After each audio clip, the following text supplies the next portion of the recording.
Welcome to Draft Deeper on the No Ceilings NBA podcast feed. Thank you so much for joining us for this latest Monday morning edition of the show. Joining me, as always, is my co-host, Maxwell Baumbach. Unfortunately, we have reached the point of the year where Stephen Gillespie will not be joining us on any episodes for the time being. He is on assignment for work, but Maxwell and I are ready to hold the fort down. And Maxwell, coming off of Combine Week, seeing the G League Elite Camp, the NBA Draft Combine, which you've been covering at length for NoCeilingsNBA.com. What better way to celebrate those two events plus the draft lottery than the latest edition of our Mockposite draft? How are you doing? Are you ready to get into this tonight? I'm doing good. I'm so excited. I finished my combine recap piece today, almost 7,000 words. Let's go. So went hard on the combine recap. Love combine week. Love getting way too excited about how long guys' wingspans are. Love completely reevaluating things because of a scrimmage. But yeah, no, it's I do sincerely believe in the purpose of the NBA Combine. I think there's a lot that we can take from it. So I'm just like super fired up about basketball. I feel like a renewed source of energy around the draft between like the excitement of like, I was really high on this player and he did really well. And the excitement of like, whoa, hold on. Like I had this guy so wrong. I need to dig back into the film. I need to see if this was just a hot game or if this was something else. Like it's such a fun time in the draft world, and the lotteries happen. We know the draft order now. We actually get to know what order the teams are picking in. We don't have to fire up a tankathon sim anymore. Basketball is happening at the same time. Like, and it's, oh man, yeah, it's a great time to be a basketball fan. I love it. I agree. The combine stuff, it's always so much fun. Getting all the testing, the measurements, the scrimmage games. I cannot get enough of it. But unfortunately, that time has passed. Now we are full steam ahead. It's player workouts, it's pro days, it's all that fun stuff is in front of us, as well as a month, essentially 30 days out from the 2023 NBA draft, in which we can come to all sorts of conclusions, overreactions. We can fiddle with our board a million times before June 22nd. I have actually wrapped up my board and my rankings in terms of my evaluations and where I feel on these players. I announced that the day that we're recording this on May 21st. I'm in a great spot. Obviously, it's not a 100% finalized board because there will be players who obviously do not stay in. I'll have to bump some guys in by default. I have a few prospects who didn't make my top 100 who I have circled as who will go in. I have some draft and stash candidates who we will see if any of them hear their names called on draft night. But for the most part, my work is done. I can't wait to drop some breadcrumbs about a lot of these guys as we get closer to June 22nd. And what better place to start that than, as I said, it's Mockposite Draft 7.0 tonight here on Draft Deeper. So how that works for the audience, in case you haven't heard any of our Mockposite episodes in the past, Maxwell and I, we are the tandem for this exercise this week. We put our big boards together to create a composite ranking of 1 to 60 between the two of us. We will use that pool of players exclusively. No other players outside of that top 60, just those 60 players to conduct a full 58-player mock draft selection with, of course, the updated order, right? As Maxwell mentioned, we had the lottery go by. The San Antonio Spurs have the number 1 overall pick. We finally know where Victor Wembanyama is going to go, which makes the first overall pick technically not a surprise. Maxwell's got it. I'm sure he can provide any nuggets as to how he thinks that's going to play out with the Spurs. But that's what we're looking at for tonight's selection. Maxwell's going to go first.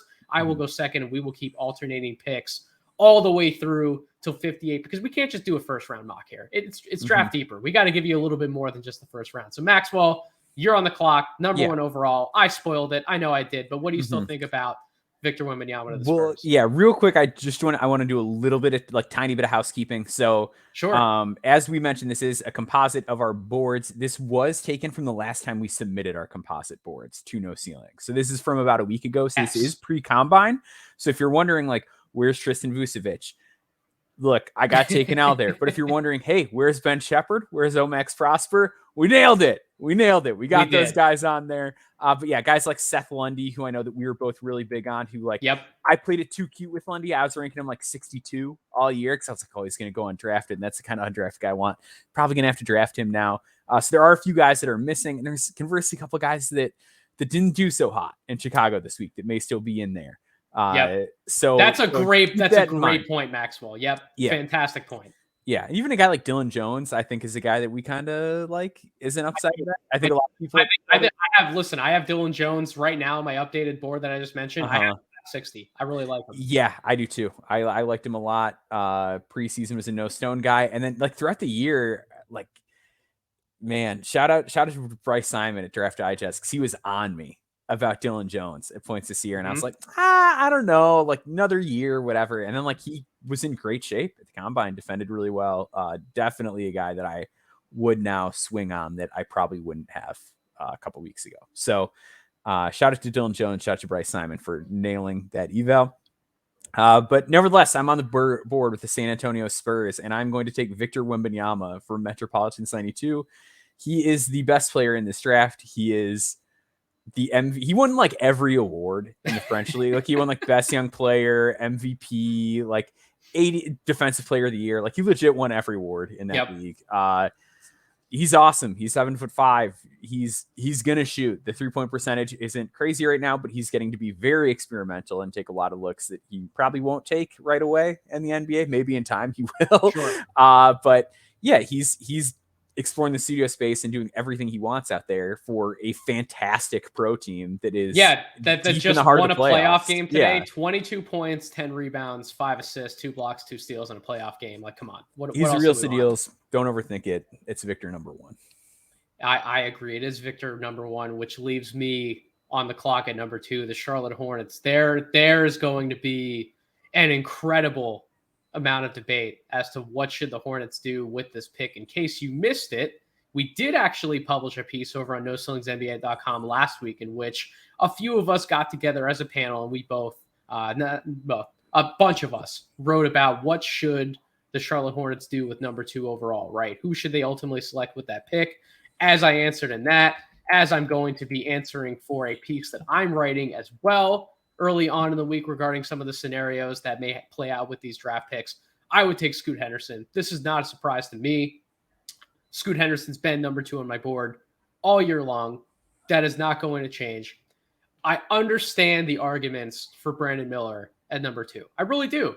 And when we've talked about this before, Maxwell, I've gone into detail about which teams would actually deny taking Scoot Henderson for Brandon Miller. Who should actually think about that? And funny enough, along with the Trailblazers, who ended up getting the 3rd pick, I also said the Hornets, right? I thought the Hornets should actually think about the whole Brandon Miller dynamic because they have LaMelo Ball in the fold. Here's the thing about LaMelo Ball. I'm not 100% sold that he's the right leader for this Hornets team moving forward. I get the talent. I get what he's done in a few years already in the NBA. I get that he has all-star upside. If he reaches his absolute peak, he has all-NBA upside. I understand all of that. But from what I've seen in terms of just breaking down his game apart from the statistics, I'm not 100% sold that I'm going to bet on him to take a team to the playoffs and win multiple rounds in the playoffs as, you know, the top guy on the team, maybe not even the top 2 guy on the team. You know who I do bet winning those games?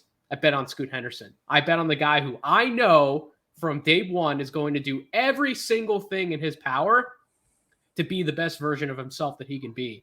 And that version of himself is the best point guard, pure point guard prospect that I've evaluated in my 12 years at trying my hand at studying prospects for the NBA draft. That's how I feel about Scoot Henderson. And listen, I think those 2 guys can work. I think great players figure out how to play with other great players. And even if it doesn't work, you potentially have a valuable trade chip in LaMelo Ball that you can dangle out to other teams and say, maybe it didn't work with us, but look at the talent, look at the numbers, look at how he can produce. What would you possibly give us to build around, you know, the tandem of Scoot Henderson, Mark Williams? You still have some other interesting pieces there. But the point is, I do not feel the LaMelo Ball is the guy who would stop me from drafting Scoot Henderson. How do you feel about that whole Hornets dynamic before you're up with the 3rd pick? Yeah, I think that you just take Scoot. I know that like heliocentricity isn't totally going away. But I think all the best teams still have multiple guys that can get it done as shot creators and scorers. And like, I don't know, like everyone, like I feel like even with the Nuggets, people talk about them as being like a very heliocentric team, and it's like, sure, but I mean, look what Jamal Murray did the other night. Like that doesn't happen without Jamal Murray. Like you need those guys, and like even like Michael Porter Jr. and the development that he's had as a playmaker for others, and some of the stuff that he's done in recent games. Like you need multiple guys that can do stuff no matter what. And I'm not saying Brandon Miller can't do stuff. I think he can, but I think the idea of you don't take Scoot Henderson because one guy has the ball at a time is like just a very antiquated idea of how a basketball team is constructed. And I think that I don't know. The Hornets have had a pretty rough roster construction the last few years. So I don't want to be like LaMelo Ball is why they're not winning. But I mean, we've seen LaMelo Ball head an NBA offense, and I'm not like convinced he's the guy who's going to take you to the promised land. So I don't think it hurts to like get somebody who might be that. And if worst case scenario, they're both awesome, but not totally compatible, you can always move one. Like you always have that option. So, but I think there's a better chance that they are more compatible. I do. I think they are too, because one's a rim pressure guy and one's not. And I think that it's just two different types of playmaking that can work well alongside each other, and they both have size and length. So I'm fully on board with you. Take Scoot. I think that Scoot, I'm a little bit less sold about Brandon Miller reaching some of the high-end outcomes just based on his numbers as a pull-up 2-point shooter, his age, his rim finishing, things like that. Like I think it's going to improve, but I think it does hold him back a little bit. Which is completely fair from him being, if Victor Wembanyama wasn't in this draft, then that would tell me you're comfortable taking Brandon Miller with possibly the number 1 overall pick. I don't feel that way. I don't think you quite feel that way, but that doesn't mean that he may not be a selection very soon here. AKA number 3. Maxwell, you're on the clock with the Portland Trailblazers. Is this pick Brandon Miller, or is it someone else? It is. Yeah. And it is because I think he can fit either timeline that they want to shoot for. If they want to trade this pick, Brandon Miller is the guy that a lot of teams will be interested in. So it's not a bad way to go just solely for that point, to have the asset of Brandon Miller, even if he's not a part of your long-term plans. But if they do want to keep building on this young core, it's Anthony Simons, it's Shaedon Sharpe, both guys that don't love the defensive end of the floor. And I think there's some concern about Brandon Miller as a defender because he's kind of skinny right now. His feet can be a little bit weird at times, but I think instinctually he does a very good job. And I think that as he just kind of continues to fill out his frame and things like that, I think he's going to be a really good defender at the NBA level. I truly believe that. And I just think he's a nuclear shooter. And I think that even if we're taking Damian Lillard out of the equation and we're just projecting forward, I really like the fit alongside guys like Shaedon Sharpe and Anthony Simons, where he can do a little bit of playmaking, but he's also still going to be off the ball a good amount. I do think with a guy like Shaedon Sharpe, who is as nasty downhill as he is, it almost takes a little bit of that like rim pressure concern off of him, where he can be on the perimeter pretty much full time if you need him to be.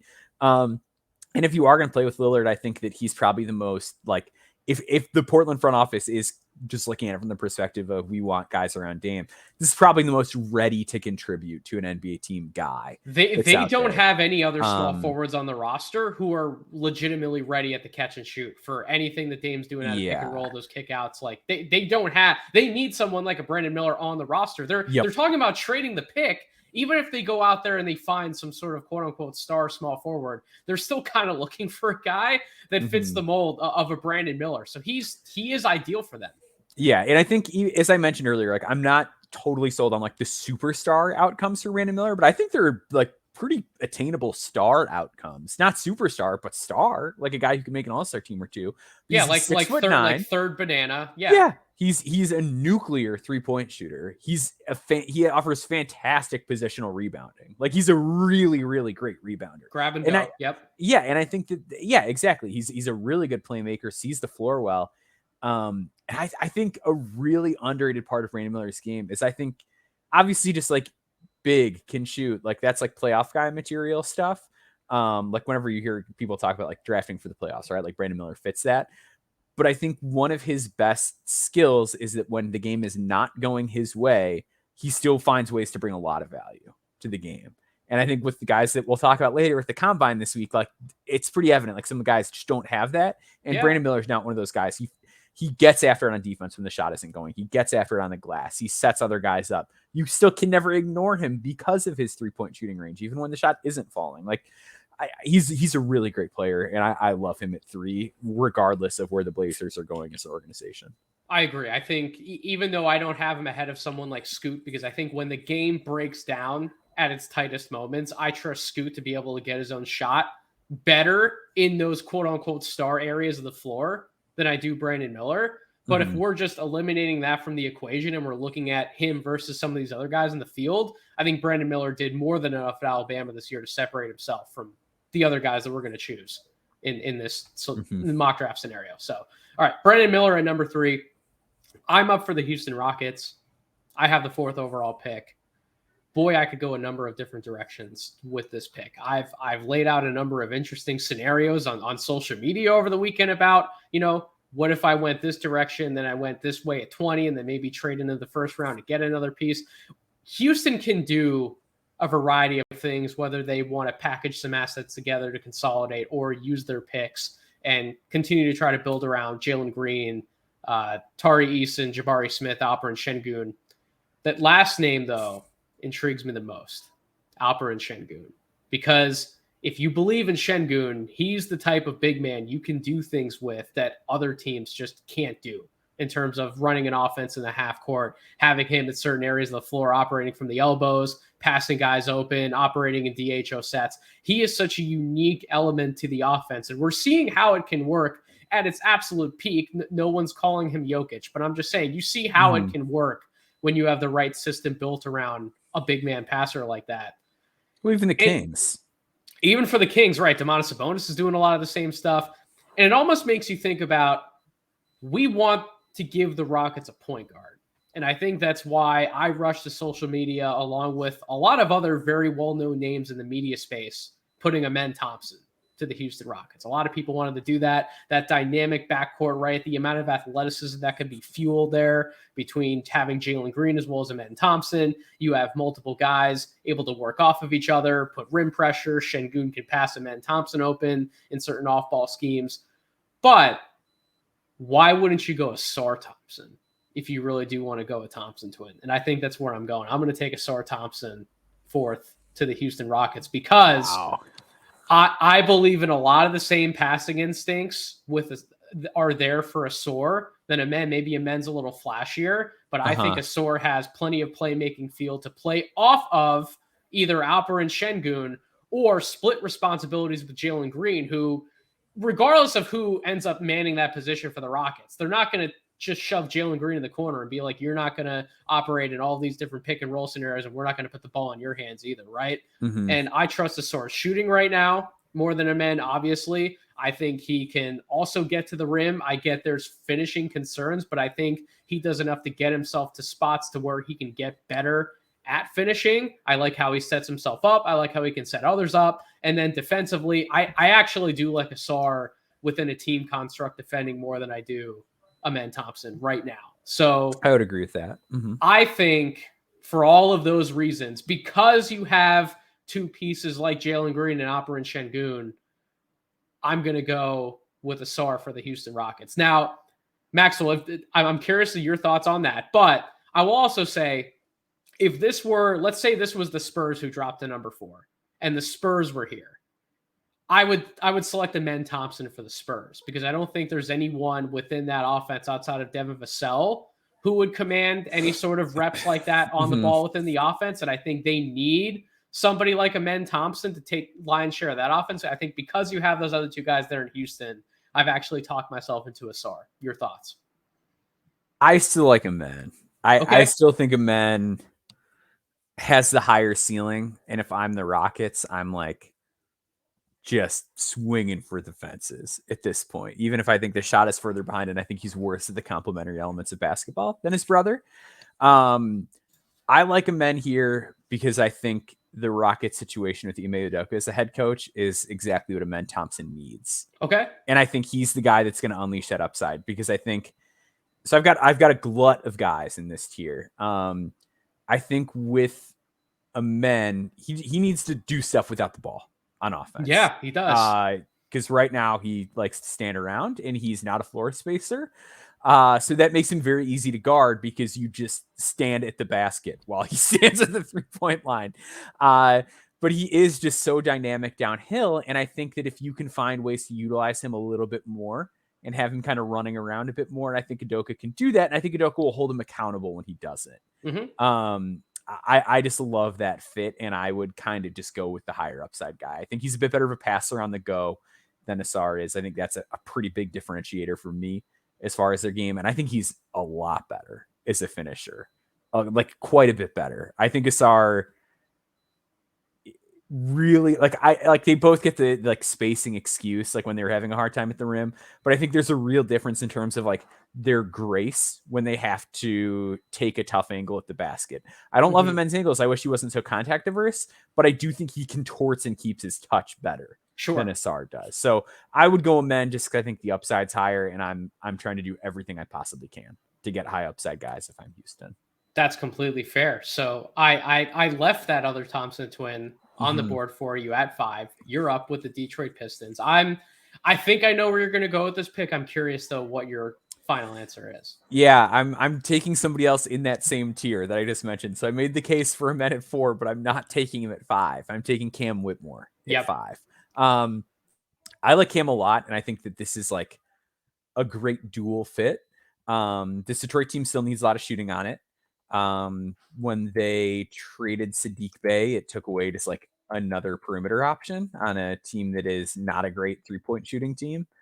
And they've got 85 centers on their roster right now. So they need the floor spacing. But I think as a transition partner with Jaden Ivey is a guy who can take tougher defensive assignments at the forward spot, is someone who is going to catch and shoot and is going to be in a position where the big weakness with him is his passing, and he's not going to have to be on the ball a ton in this lineup. With Cade and with Jaden Ivey, he can play off the ball. He can screen for Ivy. He can roll to the basket. He can cut. He can spot up on the perimeter. There's going to be a lot of ways that you can utilize him and just kind of nurture those elements of his game while still having him be a conducive, productive player on the floor at the same time. And I also just think that like there's a degree of athletic nastiness to him, Ivy, and Duren that is a young core that's like a very exciting kind of pairing to have. And there's not going to be a lot of teams that have that sort of athletic pop to them. Nope.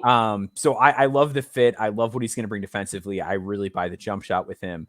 The connective tissue does need to come along, but I think a team like Detroit, where there's going to be other guys that are growing into those same roles too, and are dealing with a heavier share of that, is a great way for him to just kind of foster that development.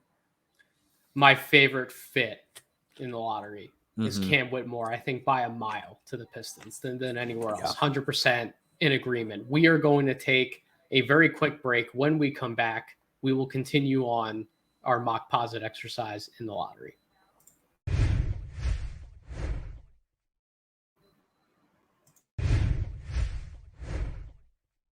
All right, and we are back.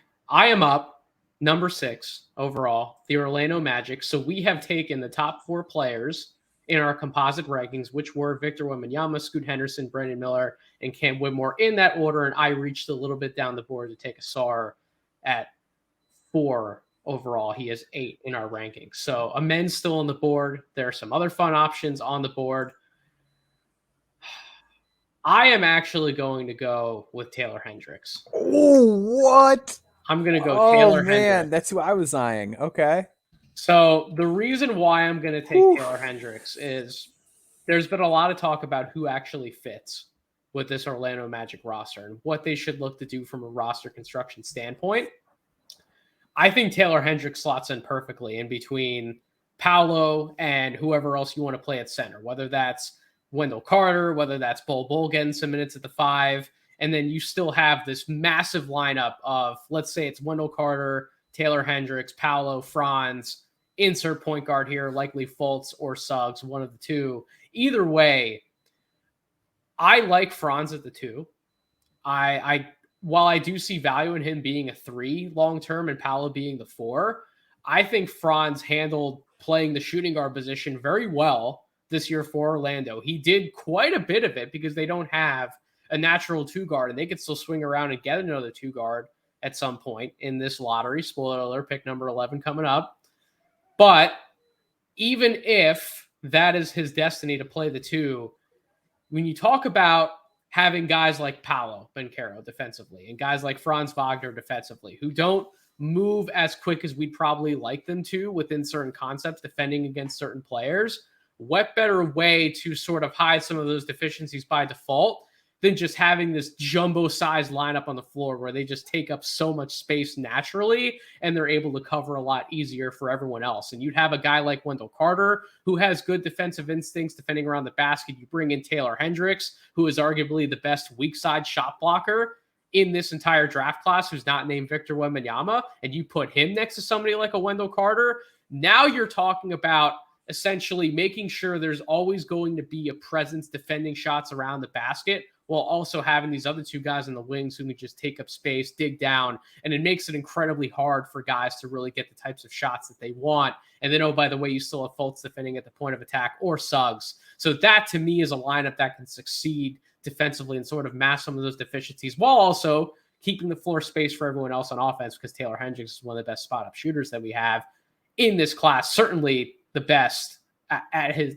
arguably the best at his size in terms of his positional group. So what do you think about that pick, Maxwell, Taylor Hendricks to the Magic? I get it. I do have him a tier down, and I love Taylor Hendricks. I am a huge Taylor Hendricks guy. My thing is, I'm just not positive it's like the best use of Franz to have him like chasing shoes and things like that. So I would have still probably gone with the person I'm going to take next year. But yeah, I think the idea of that amount of length is fascinating though, and I do think it's worth exploring. I just wouldn't have done it with Amen Thompson still on the board. Is ultimately where I come down. So you're going to be up with the Indiana Pacers. Mm-hmm. Are you taking Amen Thompson or are you taking forward? I am. I know they don't need more guards. I know that their roster has 1 million guards on it, and I know that they need to get bigger, but Amen is in that tier for me where I just don't feel comfortable breaking it at this stage. I think he does have franchise changing upside. I think again, the dynamic like we talked about with Scoot and LaMelo, kind of similar with Haliburton, where Haliburton's going to get downhill a little bit better, but I think having the pace heavy guard and the transition kind of fast bursty guard is a really fun combination. I think with their length, that makes them a very formidable backcourt. You're kind of counting on Mathurin to become a 3. Like the fit isn't ideal. I like Mathurin a lot more as a 2. But I'm ultimately a big believer in his game. I think there's a lot of interesting forwards in this draft. This is a team with multiple picks. I'm hoping I can get somebody else later down the board that kind of fits the need a little bit better, because those players are hard to get. Every team wants 4s and 3s with size. So yeah, I'm just taking Amen Thompson. I'm taking a big swing. I'm hoping to get a franchise-changing player in Indiana to pair alongside Tyrese Haliburton. Had that be my backcourt of the future and hope everybody else keeps growing. So the only player within our composite top 8 that we have not selected is still on the board, right? Jarris Walker, who we have, I believe, at 6th within our composite rankings. Mm-hmm. He doesn't make the most sense for Washington, right? He's not the easiest fit within that front court. They have guys like Kyle Kuzma. They have Kristaps Porzingis. They do have some sort of a need everywhere on the roster, but that forward spot does seem to be one place. You still have guys like Danny Avdia there. That does seem to be a place where there could possibly be a little bit more clutter than we'd initially anticipated when looking at the roster. So for that reason, I will take a guard who I've started to feel a lot better about as this process has gone on. Someone who, even if he doesn't reach his highest level upside as someone who can be more of that heliocentric type of creator, I think will still be great connective tissue at the very least. I will take Anthony Black for the Washington Wizards, and I will hope that he can be the type of point guard that this Wizards team desperately needs, which is someone who can create shots for Kyle Kuzma, for Kristaps Porzingis, for Bradley Beal, and actually take some pressure off of Beal to where he doesn't have to have all of the responsibility on his shoulders in terms of both scoring and playmaking. I get that they have some other options, but we don't know how long somebody like Monte Morris is going to be on the roster. It doesn't seem like the Wizards still want to try to further experiment with Point Denny. Like, at the end of the day, the ball is in Bradley Beal's hands, And it just seems to me like he would be much better served as a scorer and as a shooter to have more possessions where he's not forced to run pick and roll, to dissect, break down the defense, to get others involved, right? At that point of the offense. So give me someone who can put pressure on the rim, who can break down a defense, who's still working on a scoring package in terms of shooting the ball. But if all of that comes together for him, which I'm growing more confident that it will, I do not hate his shot. I think it just needs more reps and some more time to work itself out. But give me that guy who can start creating for others and break that offense up a little bit in terms of it's Bradley Beal's turn, then it's Kyle Kuzma's turn, then it's Kristaps Porzingis' turn. Let's get a little more ball movement going. Let's inject someone like Anthony Black in there. What do you think about that pick? I like it a lot. I think Anthony Black is the real deal. Like, and he's one of those guys. So like I always say, like, I'm not Mr. Intel. Like, I'm not a guy who like that's not. We're not like a news like kind of site. Like we're in like evaluation site. So that's not our bag. But it does seem like anytime I speak to anybody in basketball, somehow someone's like, and Anthony Black is like the greatest human being of all time. like it seems like every time we come across Anthony Black stuff, it's always someone being like, he is the smartest, hardest working, greatest player on earth. And it's like, wow, all right. Like everybody's just got glowing things to say about him that I'm really comfortable betting on Anthony Black, the guy. So I like the pick. I think Washington is at a point where like there are no sacred cows within the Washington Wizards organization. Like nobody's like not worth drafting over. Nobody's like truly carved out a place as a figurehead within the organization. Like you just gotta take the guy that you like best. And they haven't tried to draft somebody who can be the straw that stirs the drink, right? Like, so I think in their minds, I feel like they would love if Amen Thompson fell to them, right? I think they would love to bring someone with his athletic package, but also his ability to make plays for others. And if Amen Thompson isn't available at 8, I feel like Anthony Black could be the next best thing for this team in terms of what we feel they need. So I'm definitely mucked up this draft order because I took Asar at number 4. So I definitely threw this thing off the rails. But again, we still have 8 of our top 9 composite players off the board. So even though there's some fits that some of the listeners may seem questionable, we're still, in my opinion, drafting the right guys in terms of who's actually going this high up in the draft. So Maxwell potentially has a nice gift who fell to him at number 9 if he would like to draft this player, or he can go somewhere completely different and just continue to throw this Mockposite off the rails. What if I tell you that I'm going to pass on this gift that you have given me? I think some people in No Ceilings are about they're going to be upset. I think they're going to be really upset when they find out why I'm passing on it too. So Jarris Walker he's the elephant in the room here, right? Like he is the best player on the board. One could say he is a very safe prospect because he's such a good defender. He's such a smart passer. But look, I'm the Utah Jazz. I'm in a similar place. I've got Walker Kessler. I know that he's going to be my long-term big man. But I don't really have like a franchise guy. And if I perhaps see a player on the board with a lot of offensive upside, who maybe is a pretty bad defender, I feel pretty good knowing I've got Walker Kessler behind him. So I am going to swing and take our guy, Bryce Sensabaugh from Ohio State with the number 9 pick in this draft. I think it's just one of those things where the fit is a little too tasty for me. I can't. I love Jarris. I think Jarris is going to be a really good player. I do think Bryce has a higher ceiling than Jarris, and I think this is like the environment for that to happen, right? You've got Will Hardy, who's shown himself to be a really good NBA coach already. You've got a fantastic big man around him.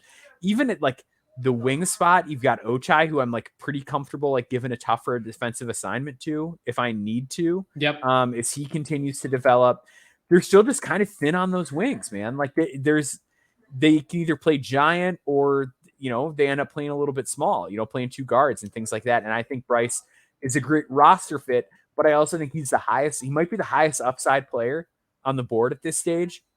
And I think that he fits like a glove. And I know you don't want to draft for fit.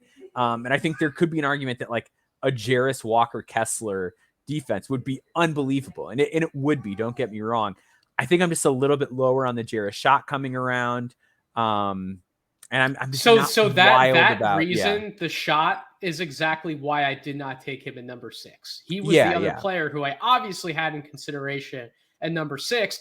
I could have talked myself into taking him as high as 4 to the Houston Rockets, because even though they have Jabari Smith Jr. there, they don't have the type of athletic, in my opinion, more switchable presence, and in terms of the amount of big men that he can cover, as well as helping in some other areas in space like Jabari Smith can right now at this stage. They don't have another guy quite like him on the roster either. So I could talk myself into taking him higher. I understand though why he's falling in this exercise, and I love that you took Bryce Sensabaugh within the top 10. You got to swing when you're at this stage of a rebuild. And like, I know they've got a bunch of Minnesota picks, but like, I don't want to say the problem with the Jazz is that they're not bad, but they're not bad. So it's like when you're picking in this kind of range, you can get guys who are solid pretty consistently, but it's tougher to find that like future all-star at 8 or 9. And if you can swing on a guy that you think might be that, I think you do it. I agree with you 100%, Maxwell. Listen, he is 10th in our composite rankings, so clearly we value him as someone who can get his own shot, who can fit alongside others, who create shots. He can be someone who catches and shoots. He can shoot off movement. He can get downhill. He has, in my opinion, the ability to develop as a really crafty pick and roll type scorer. There's just way too many fun outcomes for Bryce offensively, in my opinion, to leave him outside of the top 10, top 11 picks. So Jarris Walker ends up falling to the Dallas Mavericks, which if I'm the Dallas Mavericks and Jarris Walker's on the board, I am running to that podium, because he is the type of defensive presence that Dallas has not had on their roster for quite some time, right? And he can cover up a lot of holes. He can check a lot of boxes. If he does hit his ultimate upside, I would argue it may be higher than Bryce's if he hits his ultimate upside, but there's going to be more work to get there, right? We saw IMG Jarris was the type of player who you could give the ball to on the low block and the high post. You could have him catch and shoot. He was comfortable doing a lot of these more perimeter-oriented things, and I've literally seen him do these things in person in college when Houston played Temple. Corey Tulaba and I were right front row watching him do these things, but he also didn't do a lot of them at times, or he wasn't as comfortable in certain situations doing them at times. I think he's gonna need a little bit of experience, a few reps to get more comfortable with being more of a quote unquote shot creator. But in the meantime, if he is someone who's more of a play finisher and needs guys to set him up, there is no better guy right now than Luka Doncic in terms of setting other guys up for easy shots. So he would incredibly benefit from having that guy on the offensive end and then cover up a whole bunch of holes that team has defensively. So Jarris Walker at 10 makes too much sense. Maxwell, you're up. Orlando Magic via the Chicago Bulls, 11th overall pick. To recap, I went Taylor Hendricks at number 6. This team still needs your nice little shooting guard spot, right, to make up for when Franz isn't playing that 2 spot. So where are you going with the 11th pick? I could go 2 guard, and I'm not. I'm going to give them their like 90th defensive oriented point guard with this pick and take Cason Wallace. Okay. I know. The fit's not great. You still want more shooting. You want more dynamic shooting. I get it. I really considered Jet Howard here. I really did. And maybe I just should have taken him. But I'm just ultimately really bullish on Taylor Hendricks. Or no, I'm sorry, on Cason Wallace. And I think that if you're going to pair him with Taylor Hendricks and with Paulo Banchero and with Franz Wagner and with Wendell Carter, we're like, I think one of the concerns of the Magic is like you don't have a true 5, like unless you're a big Bol believer.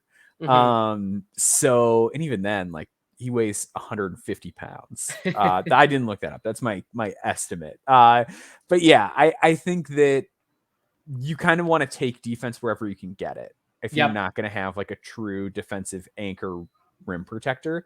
I think Cason brings that. I think Cason is just a really underrated offensive player. And I know John Hollinger made mention in this piece this past week that there might be some medical concerns with Wallace, that his back injury is not something that's very common in young players, and that might be cause for concern. I'm never going to know that. So I'm just drafting based on what I saw this college season. And I liked what I saw. I saw a guy who can score at all 3 levels.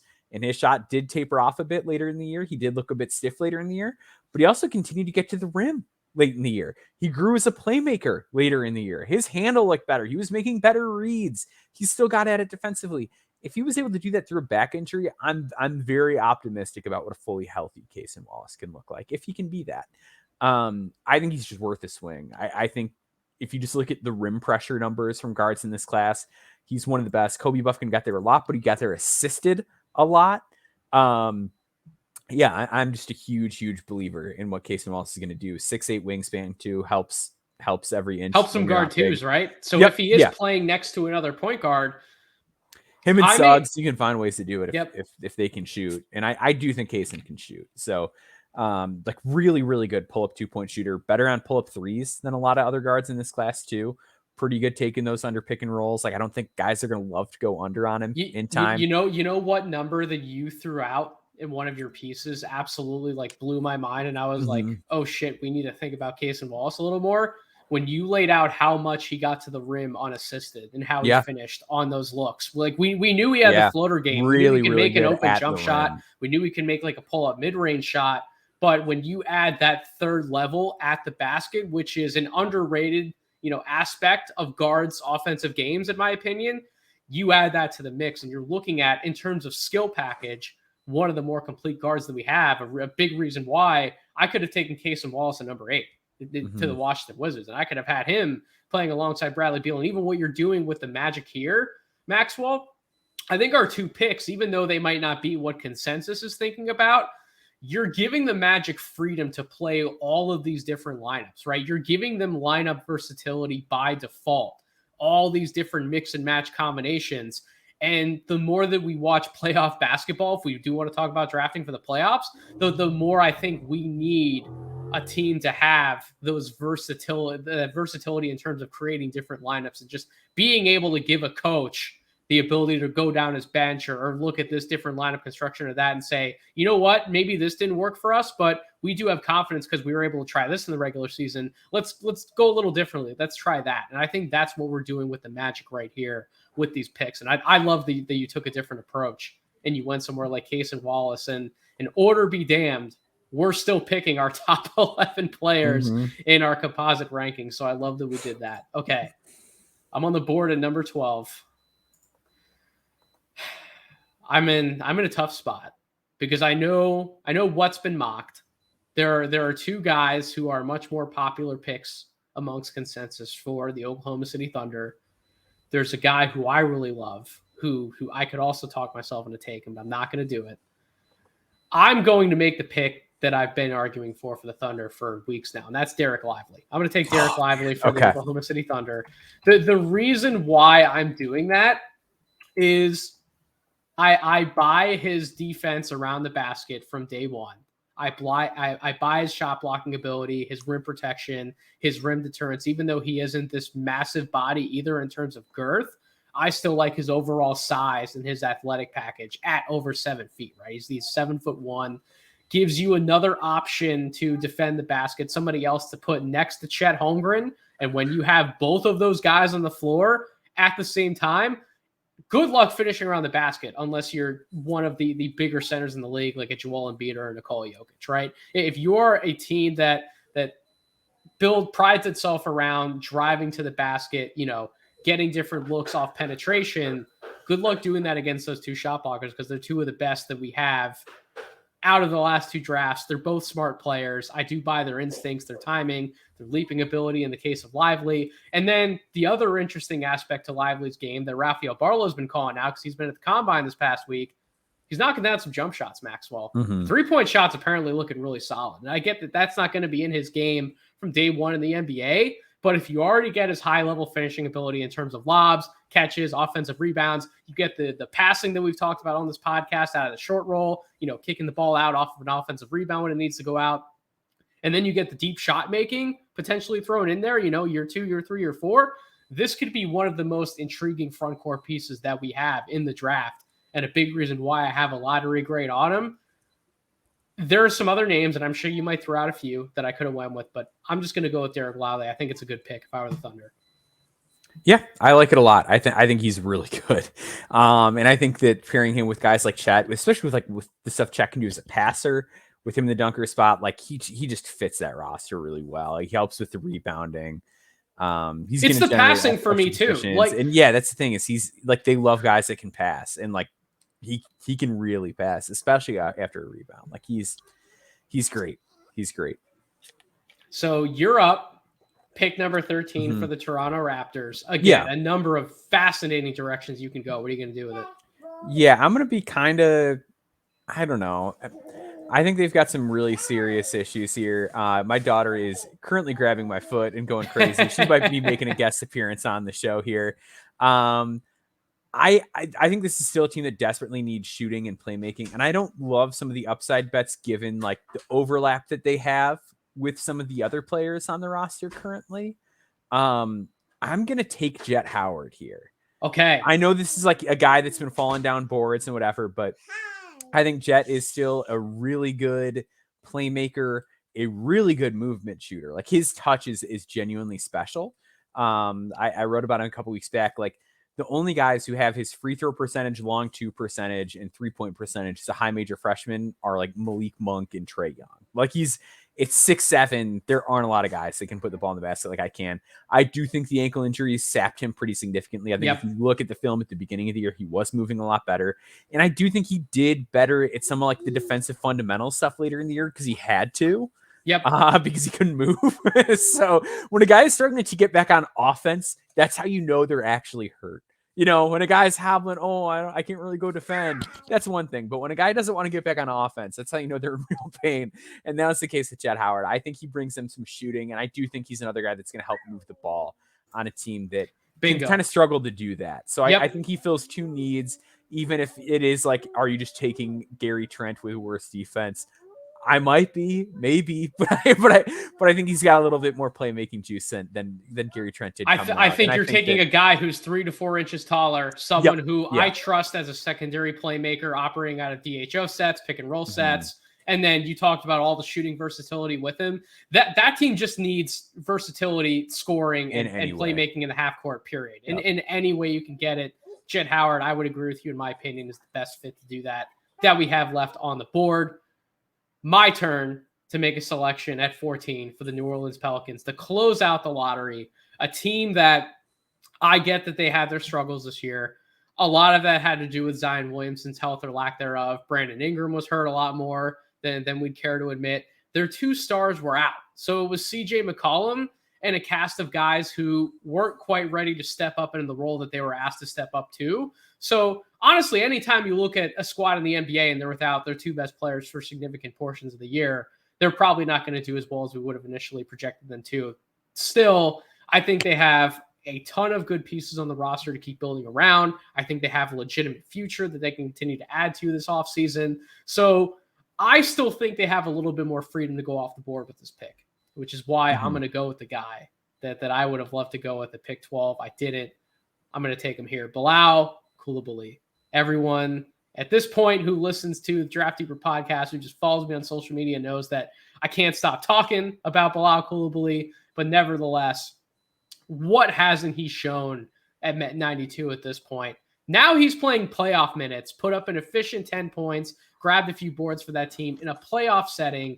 A guy who was in French's junior division, right? Espoir, playing there for a bulk of the year, dominated that league, comes up to play with Victor and has fit in incredibly well as a release valve for that team, as an energy guy, an offensive rebounder, a transition threat, a craftier than given credit for half-court scorer, and one of the best wing defenders that we have in this entire draft class. It's going to take some time. He's going to need some seasoning to properly marinate to get to be the player that we expect him to be if we're taking him in the lottery. But if you are patient with him, like I think the Pelicans can afford to be patient with him, boy, the results could be scary. And you're talking about if you throw out a lineup with Brandon Ingram and Trey Murphy and Zion and Bilal and CJ, like the amount of offense along with defensive balance just based on the size, length, and then versatility you could have with somebody like Zion if he can come back and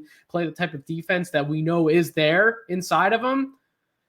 along with some other secondary rim protection that you can find later on the roster and other point of attack defenders like Herb Jones, Alvarado, like this team could just be absolutely scary. So I will take the upside swing with Bilal at 14. Do you have any other thoughts that you want to throw in about Bilal? Love him. I love him. I love the pick. I think he's great. Simple as that. Easy pick, easy day to make that pick. We will take another break. When we come back, we will start flying through picks much quicker. We will close out the first round, and then we will look to move into the second round.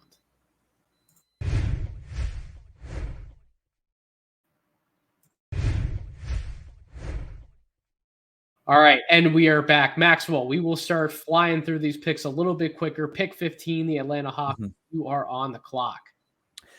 So with the Atlanta Hawks, I am still kind of wanting to like swing for upside here because I don't really quite know what's happening, right? Like it seems a little bit odd. No like one knows what's happening with like this weird roster. Trae Young stuff. They still just need good basketball players, right? Like there's a number of needs. They don't take a lot of threes. Like there's just a lot of stuff. One guy who I think could profile well in time with this team is like the one guy, right? Constantly in trade rumors, John Collins. They're not very big positionally. Like Clint Capella at 6'10 is like the biggest suit on this team. They've got a bunch of like big wings that don't quite protect the rim or whatever. I'm going to take Leonard Miller here. Oh, I knew you were going to do it, and I wanted you to do it. Yeah, I think it's a bit of an odd fit in some senses because like he doesn't really space the floor, and this is not a team that, like I mentioned, doesn't shoot a lot of threes. But I think what he does bring them is somebody who's going to run the floor, and I don't think will be bothered by playing a lower usage role because he's going to find ways to contribute even if he's not being given the ball.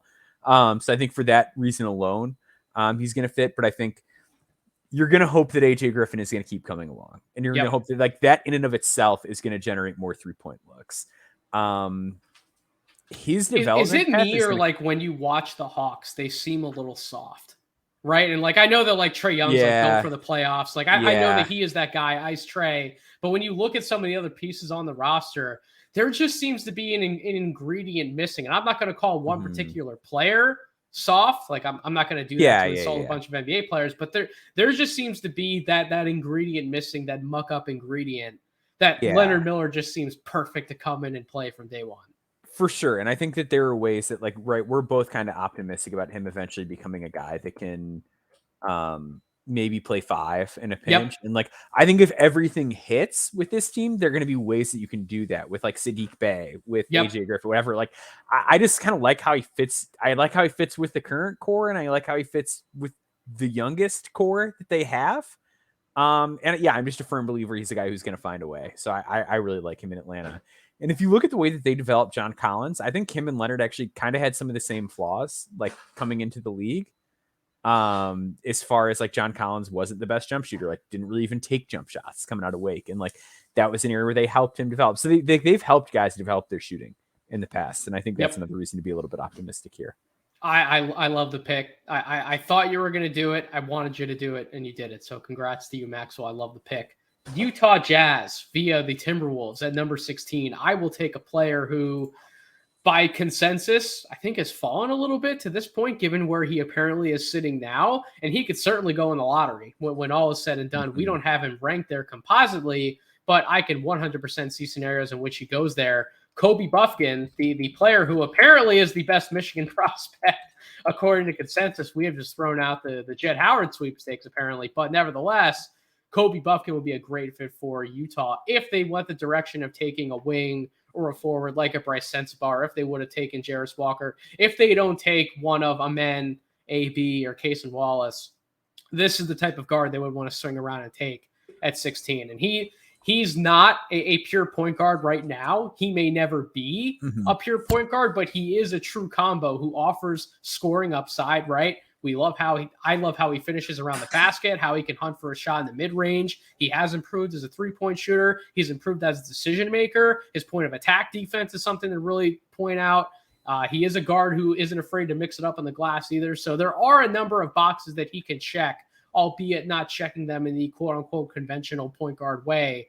Nevertheless, I just love him as someone who eventually Utah is going to be able to put the ball in his hands, and they trust what he's going to do with it in terms of setting up others or knowing when to go get his own. I love that Kobe Buffkin pick at number 16. Maxwell, oh boy, the pressure that's on you right now. Making picks for the Lakers or the Knicks is never fun because the fans can just come at you in waves. But will you make Lakers fans happy with who you're taking at 17?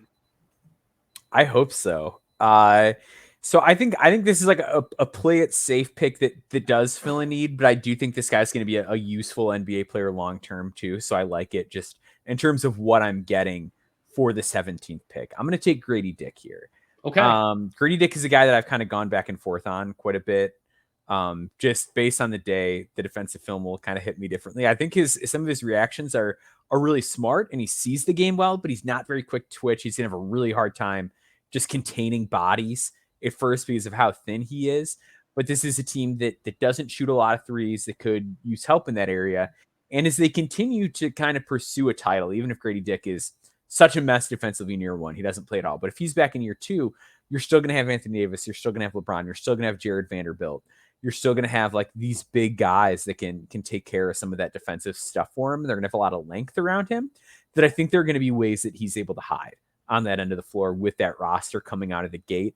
And you hope that he finds a way that the defense gets to a point where he can be a long-term starting NBA wing. And I think that the Lakers could present that kind of a proposition for him while giving him, a role that he can play. If he has a regular season game in a pinch, there's your floor spacer on a team that needs one. So I kind of like the fit, both short and long term here. If Grady Dick is on the board, I agree with you. The Lakers, in my opinion, would not pass on him if they're keeping and making that pick. I do think he'd be the selection, so I can't fault you for that one. I'm up at number 18. All right, I'm going to surprise you with this one. Oh boy, I am not going to go with a few names who I have ahead of this guy, but there's just a part of me with Heat culture, with watching what they're doing in the playoffs right now, with Jimmy Butler being Himmy Butler, the man that he's been. Why not get someone who can be a Himmy Butler understudy? You ready for this one? City Sissoko at pick 18. Whoa, all right. City Sissoko to the Miami Heat. So what do we like about City right now, right? He is this big wing who is not afraid to play defense. He is not afraid to scale down defensively. He's not afraid to scale up defensively. He will go guard your best player on the wing. He can navigate screens. He can certainly keep up with other types of movement. I think the off-ball defensive stuff is going to eventually come around for him as well, to where you're looking at him as one of the more complete defensive wings in this draft class. He crashes the glass. He's one of the most athletic guys in this draft class. He was second in the G League in dunks. That's something that a lot of our friends over at Ignite have wanted to talk about with him. And then the passing vision. His ability to move the ball on a live dribble is some of the best at his position group in this entire draft class. And that feel for being able to move and pass the ball, his instincts, how he can fit in as a two-way wing, I absolutely love it. And you know who is another bigger wing who we didn't know if he was going to be able to shoot the ball or score it well enough to certainly stand out as maybe like a third option, let alone carrying his team offensively in the playoffs? Jimmy Butler. And I'm not saying that City Sissoko is going to develop into Jimmy Butler. Please do not aggregate that. That is not what I'm saying.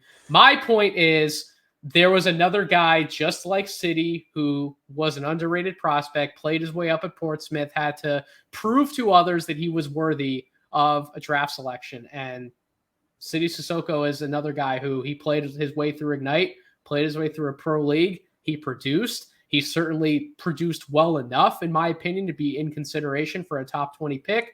I can't think of a better situation for him to go to than the Miami Heat. So that's my surprise pick. That's one of those that I'm going to throw a curveball in this draft, and I love what I did with it. So Maxwell, pick 19, Golden State Warriors, another high-pressure pick. Yep, yeah, and I know they haven't had the best luck like developing kind of raw guys as of late, but I'm going to take one anyway. I'm taking Max Lewis with this pick here. Big wing from Pepperdine. I think if you look at what they've done with Andrew Wiggins, as far as how he's developed in terms of how he's played more consistent defense, how he's become a rebounder, a lot of things that he didn't show in Minnesota, they broke a lot of bad habits with him. And this is a guy that needs some bad habits to be broken. But I think if you want to, talk about the turnovers and some of the stuff he doesn't do well, you've got to talk about the fact that he does a lot of things well already. 44% catch and shoots, was 57.3% at the rim in the half court. can really attack, takes big, long strides to the basket, NBA athlete, NBA body. When he wants to lock in, he can guard the ball. He's just got to be more consistent as a defender. He's got to be a bit slower of a decision maker, which is the opposite of the problem we talk about with most of these guys, right? They catch the ball, they survey. Lewis goes too fast. I'd rather have that. I'd rather have the guy where I say, hey, you know what? Take a minute. Slow it down. Take it easy. Don't feel like you have to force everything. It's okay to take a second. I think a lot of the issues in his game are fixable. I think he's got a great attitude based on when I interviewed him. I think he's very humble. I think he knows what he needs to work on.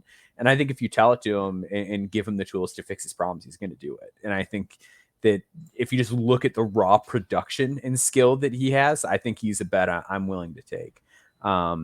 Whether or not he fits in with this core right away, whatever Golden State ends up doing, it seems like there's going to be some turnover there. Who knows? He's the guy I want in my organization. I love it. I love the Max Lewis pick. I thought long and hard about it for Miami at 18. The reason why I didn't take him at 18 was because of the defensive flaws that you pointed out, albeit he has the tools and the willingness to continue developing on that side of the ball to succeed. I just didn't know I don't know how quickly he's going to develop on that end. And to me, that would be a deterrent in terms of Miami making that pick, for example. But nevertheless, I love Max Lewis as a top 20 pick. I think his upside, you and I would agree, his upside could be one of the 12 best prospects in this class. So at this point of the draft, you have to take that chance. The Houston Rockets at number 20. I'm in a tough position with this pick because I took a Sarr at number 4, right? So it kind of throws a few things out of place. They have a few combo guards already on the roster. They could really use some help on the wing. And they could also use like a backup center that offers more rim protection behind someone like Alperen Şengün. Whether or not the Usman Garuba experiment is going to work out, that's still to be determined. But I'm not going to go the direction of wing or big. I'm going to go the direction of guard because I think at this point at 20, by my rankings, there's a guy who has fallen long enough who is certainly, in my opinion, deserving of a top 20 selection. That's Keyonte George. There are people in those ceilings who would have yelled at us that we didn't take him inside the top 10, let alone let him fall to 20. But I think the value is too great at this point to let him fall anymore. If he works, Maxwell, if he is the absolute best version of himself, it is not out of the question that he could turn out to be a Jamal Murray type of player for a good team in the playoffs. That type of dynamic scorer, that type of dynamic guard who can work out of DHO sets, who can play alongside a big like Alperen Şengün for a lot of the reasons I outlined offensively with the Sarr Thompson. I think Keyonte George could also give you a lot of that at that combo guard spot. And I do trust Keyonte defensively. I think he has been underrated when people talk about him as a player in terms of his defense. So to me, you're getting one of the more complete packages that you can get from a prospect at pick 20. I will take Keyonte George for the Houston Rockets. I apologize, Keyonte George fans, that he slid this far.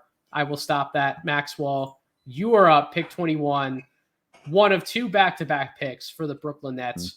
Who are you going to take first at 21? So I don't know what you're going to do with the second one. So I'm going to do what I think should be their highest priority first, which is swing big. Because like I mentioned earlier, kind of with the Jazz, right? Like when you're in this situation where you are in the middle, if you've got multiple picks, I think you've got to take like one home run swing at least. I am going to take G.G. Jackson with this pick. I think it's a risk. It's a risk.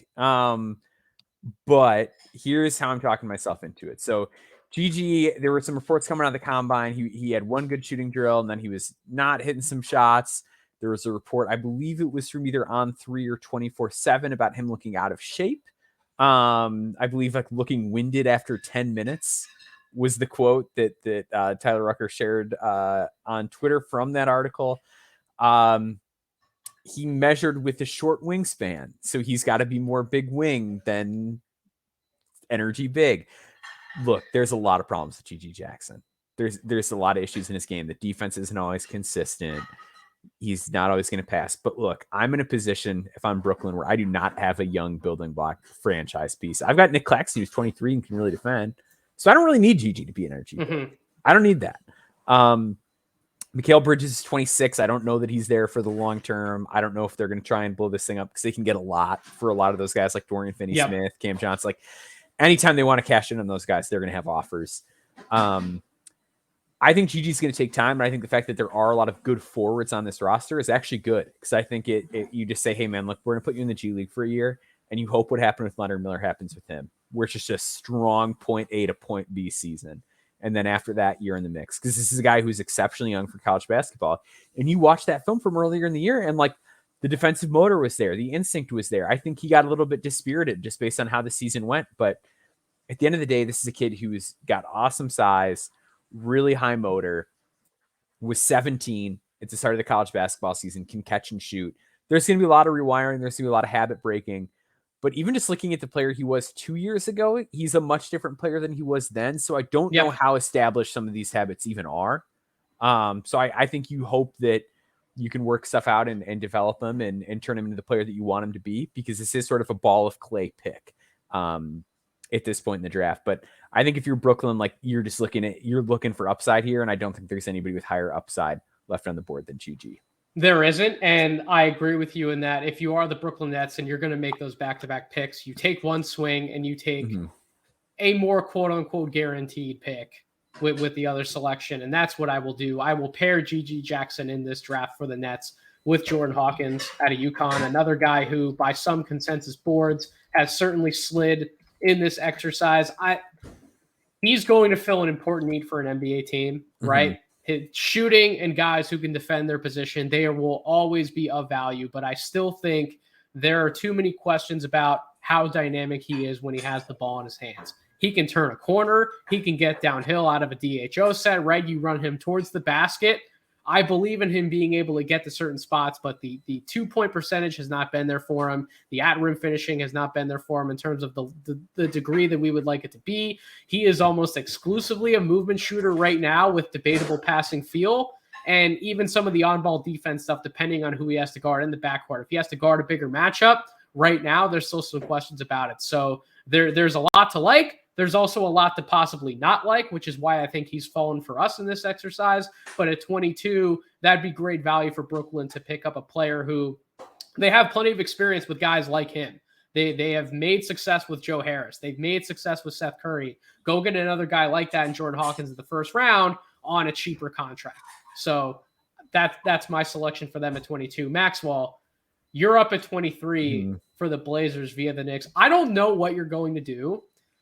There is one player who this might be one of my favorite fits that I've been thinking about in the draft. I don't know if you're going to take him. Maybe I'll shed a little bit of light on that if you don't take him. I've been cooking up, though, with Portland. Where are you going to go?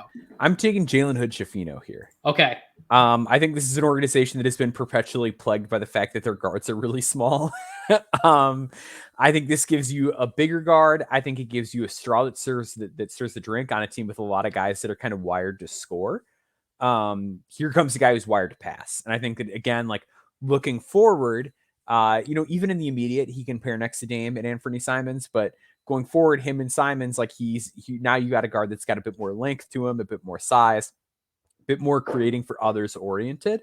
And I think when he's surrounded by guys like Shaden Sharp, like a Brandon Miller who we took earlier, some of the athleticism concerns and things like that become a little less worrisome. Some of the rim pressure stuff is a little bit less worrisome.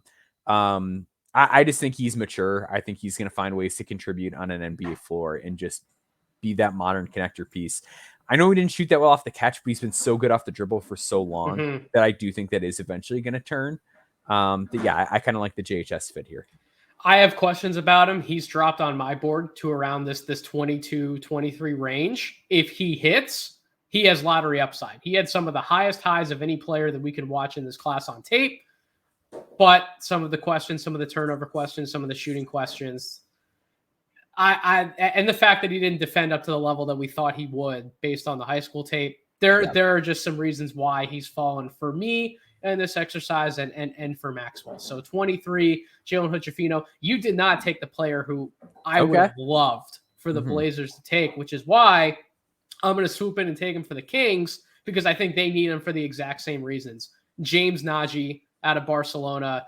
Man, this guy is a mountain. He is 7 feet, 250 pounds, one of the more physical presences that we can find in this class at the center position. He is athletic. He has, I would say, a good motor to him. He doesn't have the same level of motor as like an Adem Bona, for example, out of UCLA, but I think his potential in a lot of the same ways in terms of defending in space, protecting the rim, playing the type of drop coverage that you would want him to play as to what's working in NBA basketball when you are playing a drop. I think he's one of the perfect bigs to do it. He's physical. He's going to outmuscle you in the glass. And boy, do the Sacramento Kings need someone who can help Domantas Sabonis rebound the ball and back him up from that center position. So I think he makes a lot of sense in Sacramento for the same reasons I would have wanted him in Portland, backing up someone like Yusuf Nurkic, for example. So I will take James Nagy off the board. Maxwell, you're up for Memphis at pick 25.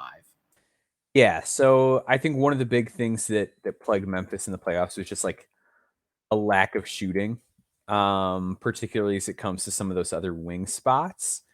I'm gonna kind of swing a little bit here. I think there's a safe option and a swing option, and I'm gonna take the swing option. Go for it. So here's my justification on the swing option.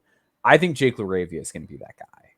I think if you look at what Jake LaRavia did this season, even in, limited NBA games, right? Like he played like 30, 35 NBA games, but already 33.8% from three on a couple attempts per game. I think he's going to get there. I do think he's going to be a real NBA shooter with size and length.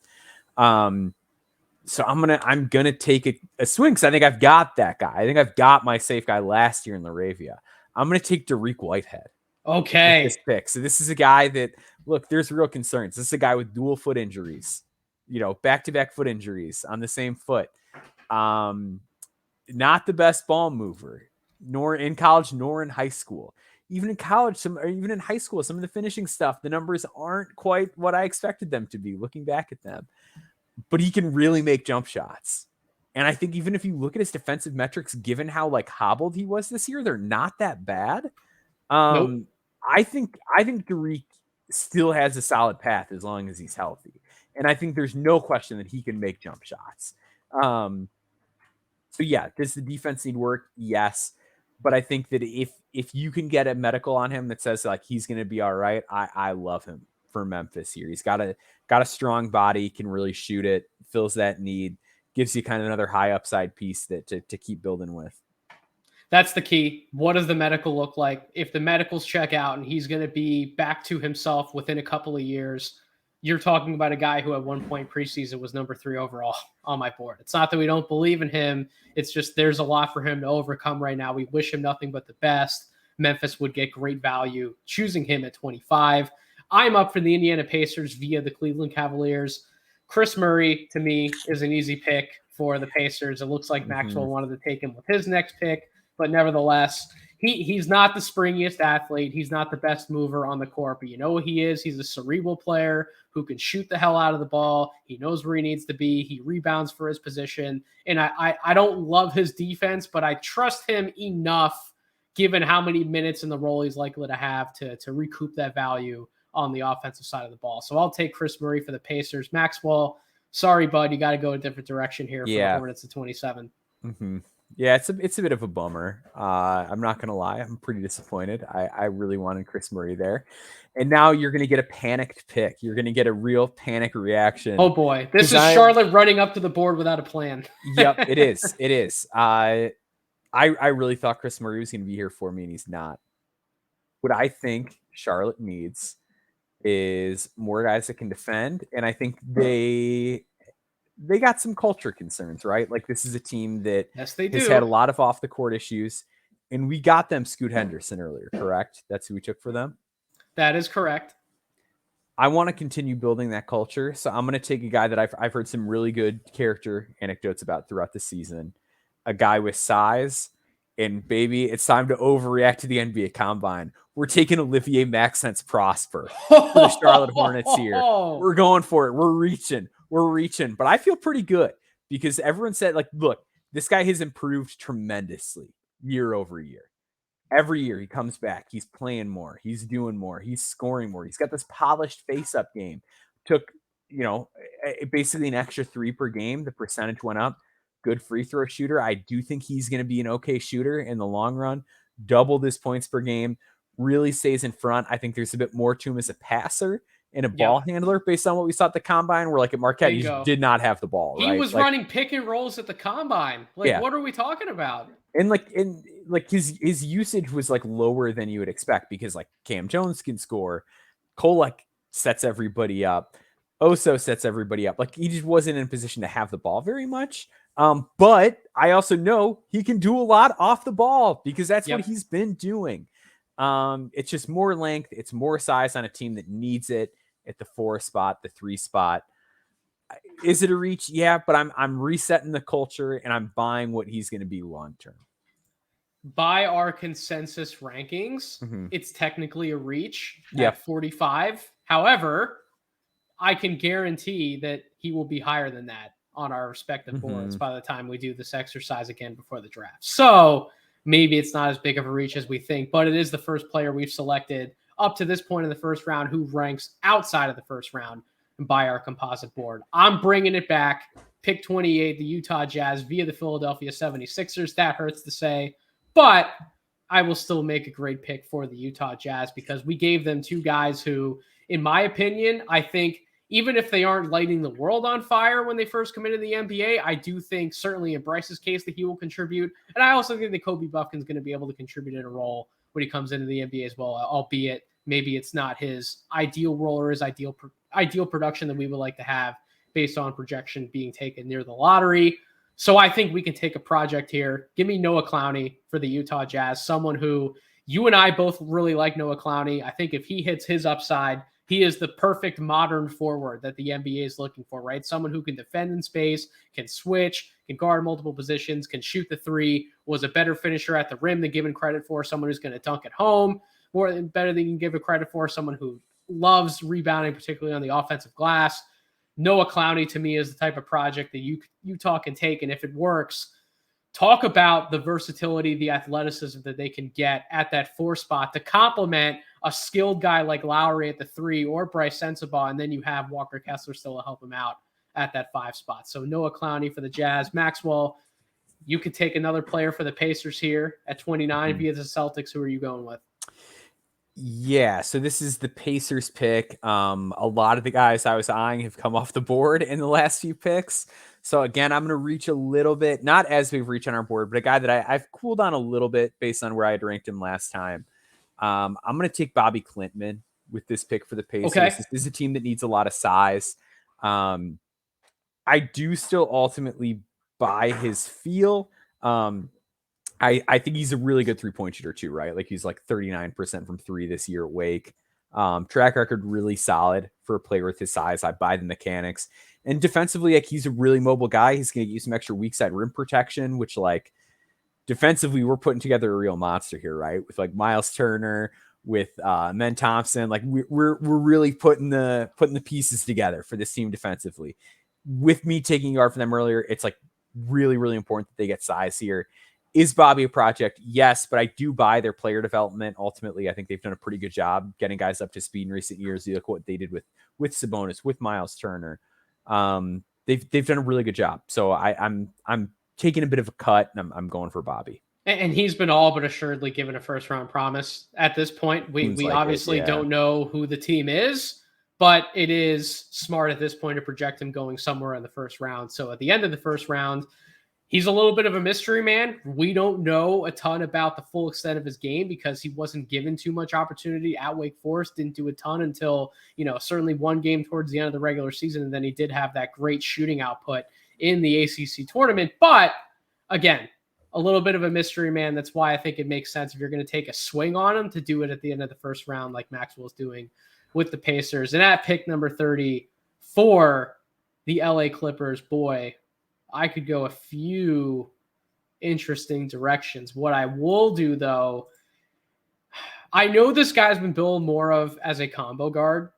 I actually do think he has enough juice to play the point. I think he offers some of the same shooting versatility that they have in some of these other guards. And I think he defends better than a lot of the other guards they have on the roster. I'll take Marcus Sasser out of Houston with this pick. I really trust what he's going to bring to an NBA team from day one.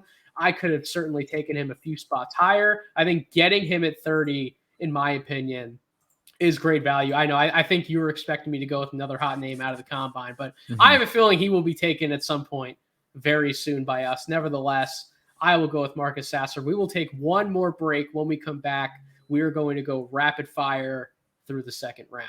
Stay tuned.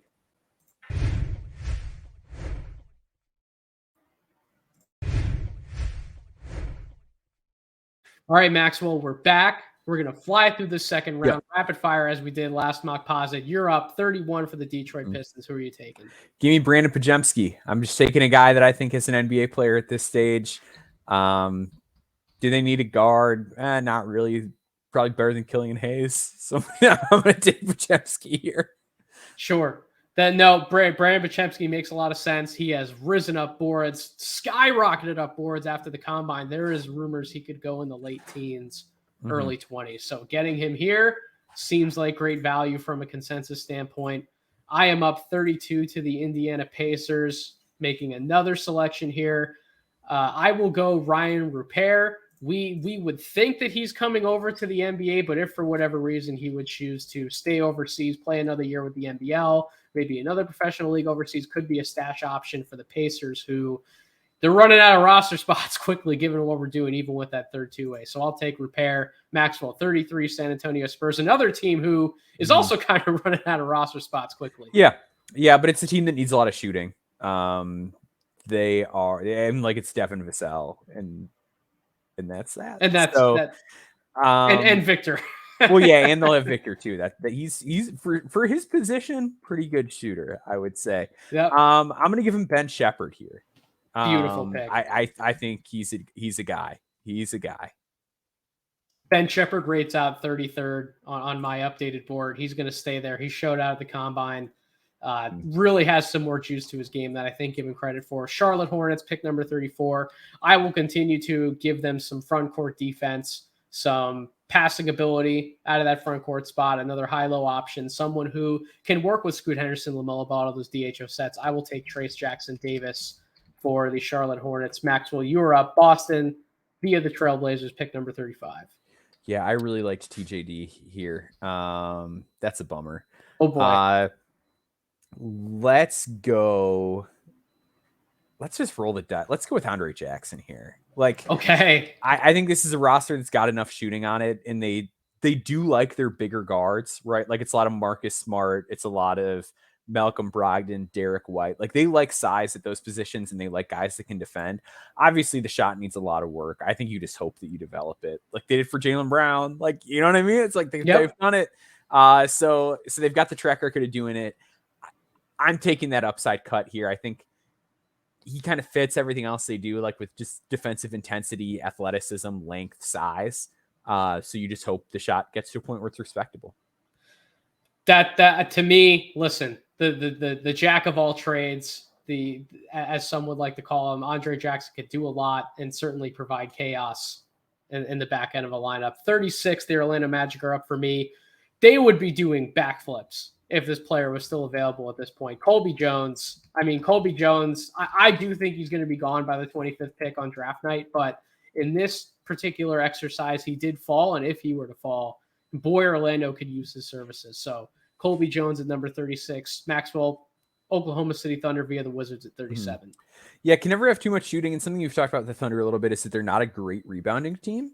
Yes. So I'm going to take a shooter who can rebound. I'm going to take Julian Strother with this pick. And I think with the guys like Lively and like Chet Holmgren that we've got here, it makes you feel a little bit better about the fact that like there are real defensive concerns with him. So yeah, I dig the fit. I think that he kind of fits well with what they have. And I think it's another case where his struggles are going to be insulated, right? Like the lack of defense, the lack of playmaking. Like there's so many other guys that can do those things on that team that I think it gives him a real path to just safely develop what he can do. So 38 for the Sacramento Kings. I gave them James Najee earlier, so I addressed an area of need in the front court. So now I feel like I can take a little bit of a swing here with the 38th pick. And boy, if it works out, if we are dead wrong about this player and he is worth a pick far earlier than where I'm taking him, then Sacramento Kings fans would just be jumping up and down. Nick Smith Jr. out of Arkansas. Oh my gosh, I completely forgot he was still on the board. That's an L. That's an L for me. I apologize to Nick Smith. I think, like, again, Colby Jones, Nick Smith, two names who we could absolutely hear taken in the first round. We decided to take some other swings with those picks. But again, if it works, Sacramento Kings fans are going to be very happy. Charlotte Hornets via the Jazz, pick number 39, Maxwell. Man, I'm kicking myself that Nick Smith was still on the board, and I was taking some of these guys. No offense to the guys I've taken. I would have tried to hit a home run. So okay, so the Charlotte Hornets, we've done some okay stuff with them. We've got them some size, we've got them some defense. We're working on getting the culture in a better place there. Let's take a bit of a bet. I know that like maybe betting on two non-shooters is a little bit risky, but I really like Jordan Walsh. Okay, there you go. And so with Jordan Walsh, he cannot shoot. His touch is pretty dang bad on some tougher looks, but that's all he needs to do, right? Like you got one thing you got to work on. Everything else is there. Great feel, NBA frame, good length, competitor, high feel. Give me Jordan Walsh. Again, like culture standpoint too, I kind of like it. I like his attitude. I love how he competes. I love that there was a lot of talk about how like, hey, I might not go in this year. I think he's got a good head on his shoulders, and I'm willing to bet on that. I know that we're not giving Scoot the best shooters around him, but I think you still just need talent on your team, and you do. Jordan Walsh has it. I would have taken him with the next pick for the Nuggets via the Mavs at pick number 40. I would have absolutely taken Walsh instead. I will go with a guard who, in my opinion, has a similar style game to that of a Jamal Murray, a combo guard who can get his own, but also loves to work with another big who can pass the ball out of pick and roll. So we've seen the formula work for Jamal Murray, maybe in a smaller, a little less significant sample size type role. Trey Alexander out of Creighton, I think could certainly work in that Denver style offense. So I will take him at pick number 40. Maxwell up again for the Charlotte Hornets. By the way, one thing, shout out to Navi, who always hits me in the DMs asking questions about a San Antonio Spurs. He's been asking me about these teams with multiple second round picks. What's going to happen with a team who has to, quote unquote, make all of these picks, yet the roster spots are filling up quick? Some of these picks, Navi, they're going to get traded. They're going to get sold off. We're going to see this happen a lot on draft night, particularly with a team like the Hornets. They will not keep and make all of these picks. But in this exercise, guess what? We're not owners. We're not trading them. We're not selling them. If we're making them, Maxwell, who you going with at 41? Man, the Hornets need more shooting, and there's not a ton of it. Did the pool dry up a little bit for you already? It did. Let's just give him Landers Nolly. Like, this is kind of rich. It's kind of rich, right? But I think they desperately need shooting, and I'm just like hoping that the rest of the game comes together. And again, a guy with defensive concerns who's going to be insulated with guys like Mark Williams around him. So they need an older guy in the room, right? Plain and simple. And he is, listen, wings who can shoot threes, defend their position, and have experience come in. They generally get NBA opportunities. So maybe it's not too rich. 42, the Washington Wizards via the Bulls. Let's give him a versatile ball handler out of UCLA. Let's give him Jaime Jaquez, a wing who can come in. Man, he can make good decisions for an NBA team right out of the gate. Maybe he's not giving you a little bit of pop defensively, which is why he is being looked at as a second round pick as opposed to a first rounder. But everything else about his game offensively, boy, he can do a little bit of everything. So he is a good fit for Washington at 42. Maxwell, you're back on the clock with the Trailblazers via the Hawks at 43. Let's go. So we gave him a big earlier, right? You took Najee for them. The Trailblazers earlier, that's who I wanted to give them. You actually gave them Jalen Hood-Schifino, so you went with guard. Oh, that's right. So we could use a big. Let's get a Dembona here. Great obviously pick. A guy who's dealing with a shoulder injury, wasn't able to do much at the combine, but I think a guy who can do the simple stuff really well and is going to be in a position, again, whether now or later, where like he's not going to have the ball in his hands a ton, so he can function as that play finisher, that lob threat, that dunker spot guy, while guarding up and down on defense and really protecting the rim.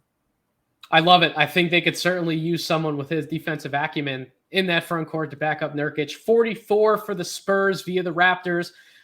I've been talking about on social media how I think the Spurs need to target or find a point guard who can get Victor Wembanyama the ball, who can play off of him, who can help keep that offense moving while also obviously offering the shooting ability away from the ball to to be that catch and shoot threat when the ball stops with him.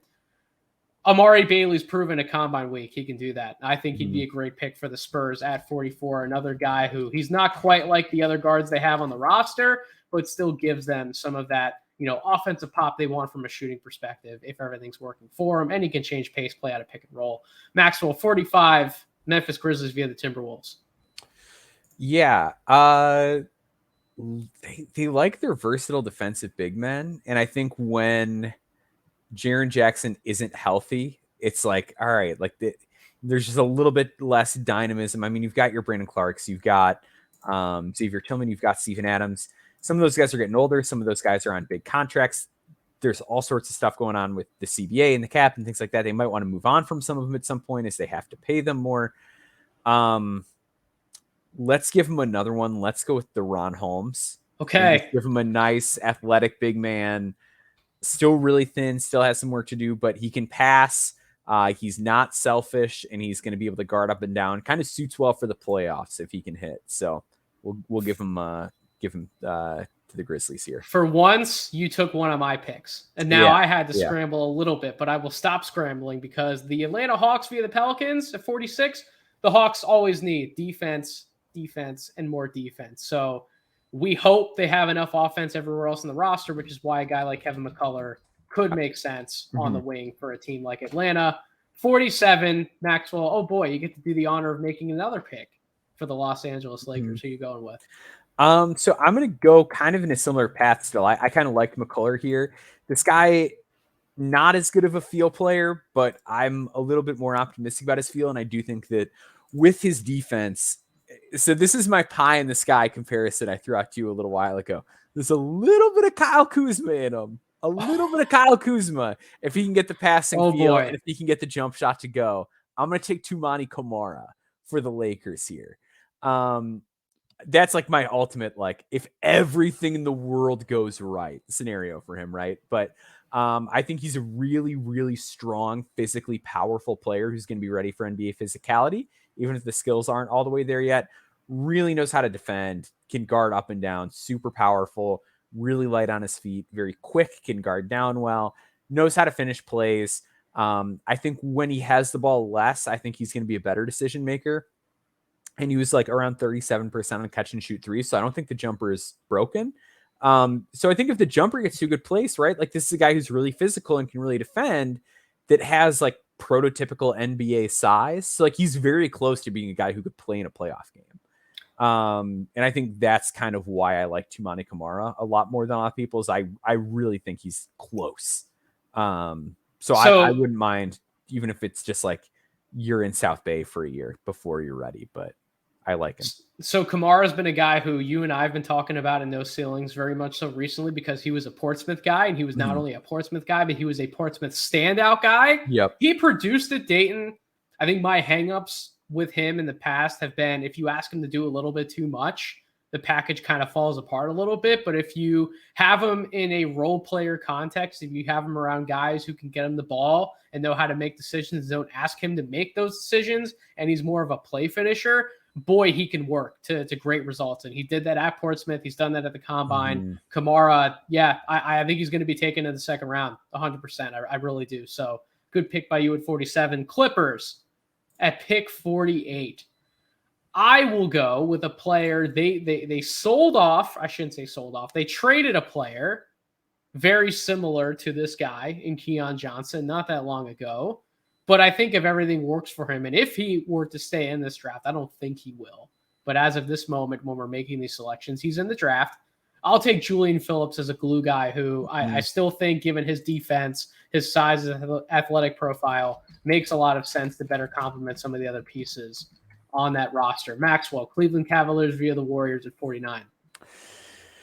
Yeah, Cleveland's another team that just needs guys that can make shots. There's not a ton of shooting on the board. There is, depending on how much you trust it.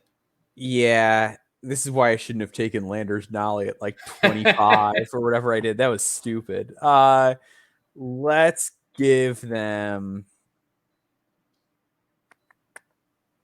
They still need like any wing that can shoot. Oh boy.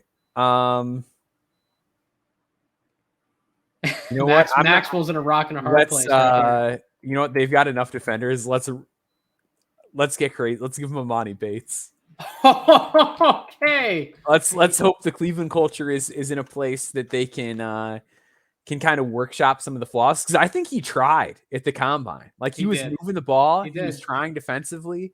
I don't know. Like they've got a bunch of threes that can like only defend. Let's try the opposite.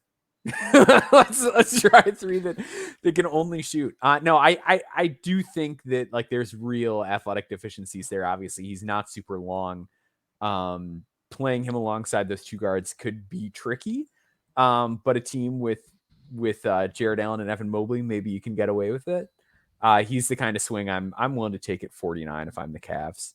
And speaking of swings, at this point in the draft at pick 50, we're going to get value and take Jaquavion Smith, because if he works out, once upon a time, this guy was trending towards the lottery at some points last draft cycle. I get that he's fallen off a little bit this draft cycle. He had an okay combine game, and his first one was very shaky, to say the least. But if you're getting him at pick 50, that athletic shooting combo at this point, too much for me to pass on for the Thunder at pick 50. So Maxwell, 51, the Brooklyn Nets.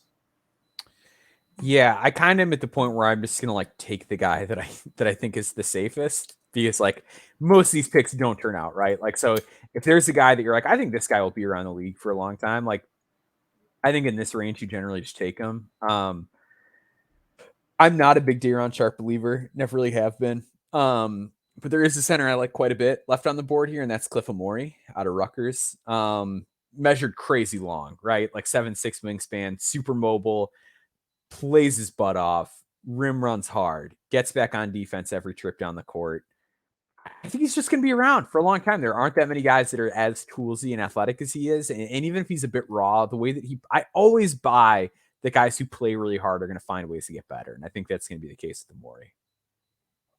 I think that was a great pick. I'm 52 for the Phoenix Suns.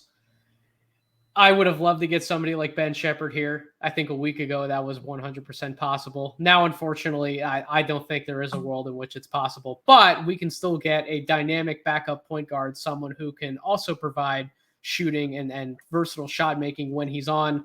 Mike Miles out of TCU has slipped a little bit from where we were once projecting him. Again, okay combine performance, not what we probably would have wanted to see, but value at 52. Mike Miles going to the Phoenix Suns. Maxwell, Minnesota Timberwolves via the New York Knicks. Make Metcalf happy at 53. Yeah, I think I'm going to, because I think he likes this guy. I'm going to take another rough combine guy. I'm going to take Jalen Wilson here. Okay. I think the hope with Jalen Wilson is that if he can just shoot at average, he'll be fine. Like, he does a lot of stuff okay. Like, he sees the floor all right. Solid competitor defensively, even if he's not like a big time playmaker. Yeah, like just knows how to play a role. And I think that the hope is that if he's an okay shooter, he brings you some depth to this wing position. It's a little bit shallow and a little bit small for them. It's a lot of like oversized guys that can't really score, or guys that are a little on the short side. Like they're positionally just kind of weird at those like 2, 3, 4 spots. So yeah, I think if Jalen Wilson can hit, he sort of fills a nice little need for them there. So 54 for the Sacramento Kings. I will take Arthur Kaluma, another forward who, fits that combo forward archetype. What we thought was going to show much more offensive polish coming into this season. Unfortunately, that didn't happen for him. And his defense was also hit or miss at times. If everything ends up working out for him, I do think he can provide more value than the 54th pick, which is why I'm hoping he goes back to school to better improve his draft stock. But if he's still here, I think Kings fans would be happy to get him with the 54th pick. Maxwell, pick 55. We're almost through the mock draft. We can do it. 4 more picks. Yeah, let's give him Naquan Tomlin. Just a guy who's love it. Kind of weird that he wasn't at the combine. I don't know what's going on. If it's just like maybe teams think he's going back to school, so they didn't put him down. I don't know. A lot of upside if he hits late comer to the game, gives him size. I think he's sneaky good at passing. Yeah, let's try. That's all we can do, right? That's all we can do is at least try. Mm-hmm. I also think he's going back to school, but if he declared, if he's still in the draft, we can still pick him up to this point. 56 Memphis Grizzlies. I will give them Jalen Clark. His latest injury is a little scary, going to take a little bit of time to recover from. But if he does fully recover, you can argue taking him, 20 spots, 15 to 20 spots higher than where I'm getting him at 56. Was one of the best defensive players in the country in college basketball for UCLA and helped have UCLA the type of season that propelled them in the NCAA tournament. So Jalen Clark at 56 to the Grizzlies. Maxwell, Wizards via the Celtics, pick 57. Yep. So there's 2 guys left. I'm not wild about either of them, but I'm going to take Jurisic because I don't necessarily have to have him on my team right away. So I'm just going to hope that the shooting is a slump and that it comes around overseas. Pull a Jurisic, pick 57. That leaves me the final pick on the night, pick 58. I have a few names I can choose from. I am not in love with the majority of them, so I will just take the guy I trust the most at this point. That would be Adam Flagler out of Baylor. So that is the end of Mockposite 7.0. Maxwell, any final thoughts on how the exercise turned out? Did we get a little too crazy? Do you think we ended up playing it, as well as we could have? Where do you think we landed with this Mockposite? Yeah, I thoroughly regret the Landers Nolly pick. I like Landers Nolly, but that's the one that any other way we could have talked about it. Maxwell's earth? Regrets a second round pick. That's so on brand. Yeah, I wish I could have that one back, but other than that, I feel pretty good, and I do think that like if they could get him on a 2-way, or if they get him with that other pick that they have, that's like, did they have another one? No, they didn't have another one. That was the last one. All right, well, yeah, I don't feel good about that one, but I think I like the way the top of our board shook out. I like the top part of this draft. I thought it was very interesting. I thought the Asar wrinkle with the Rockets was different. I didn't anticipate it, but it made for some fun discussion.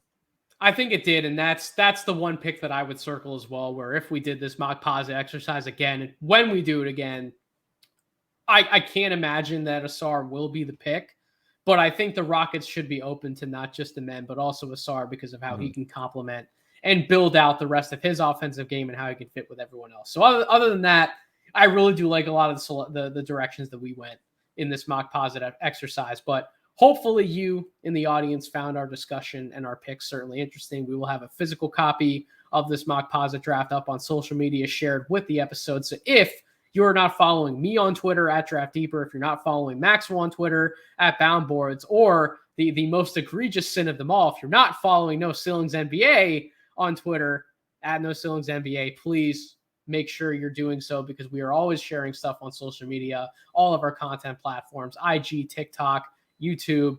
If you want content, just follow us. I promise we're going to give you all the draft content you can handle. And most importantly, the Substack, NoCeilingsNBA.com. We have plenty more content coming. Maxwell, by the time you listen to this podcast, will have a full NBA draft combine recap up, like you said at the top of the episode. Please don't miss that.